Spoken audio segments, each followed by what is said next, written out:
വനിതകളെ ആദരിച്ചു. വനിതാ ദിനത്തിന്റെ ഭാഗമായാണ് ആദരവ് സംഘടിപ്പിച്ചത്. ചാരുമൂട് പേരൂർ കാരാഴ്മ 270 നമ്പർ SNDP വനിതാ സംഘമാണ് പരിപാടി സംഘടിപ്പിച്ചത്. ചാരുമൂട് പേരൂർ കാരാഴ്മ 270 നമ്പർ SNDP ശാഖയിലാണ് വനിതാ ദിനാചരണം സംഘടിപ്പിച്ചത്. വനിതാ സംഘത്തിന്റെ നേതൃത്വത്തിലായിരുന്നു ദിനാചരണം. വിവിധ മേഖലകളിൽ പ്രവർത്തിക്കുന്ന വനിതകളെ ചടങ്ങിൽ ആദരിച്ചു.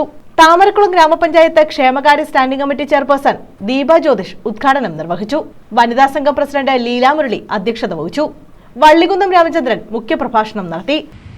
ഈ സമൂഹത്തിന്റെ മുൻനിരയിലേക്ക് എത്താൻ ഈ മഹത്തായ 3 ലക്ഷ്യങ്ങൾ സംരക്ഷിക്കാൻ വേണ്ടിയാണ് നമ്മൾ സാർവദേശീയ വനിതാ ദിനം എന്ന് പറയുന്നത് ആഘോഷിക്കേണ്ടത്. ഇത് പറയുമ്പോൾ തോന്നും, നമ്മൾ നേടിയെടുത്തിട്ടുള്ള ഈ അവകാശങ്ങൾ നമുക്ക് സംരക്ഷിക്കാൻ കഴിയുമോ? കഴിഞ്ഞില്ലെങ്കിൽ ഈ വനിതാ ദിനാഘോഷം പാടെയുള്ള പരാജയം മാറ്റണമെങ്കിൽ നേടിയെടുത്തിട്ടുള്ള അവകാശങ്ങൾ നമ്മൾ സംരക്ഷിക്കണം. ശാഖാ president advocate Piyush Charumood, secretary Rajesh Babu, youth movement union chairman V Vishnu, ഭാരവാഹികളായ വി പ്രഭാകരൻ, ജെ വിദ്യാധരൻ, ഈശ്വരിയമ്മ, സോമൻ തുടങ്ങിയവർ പങ്കെടുത്തു.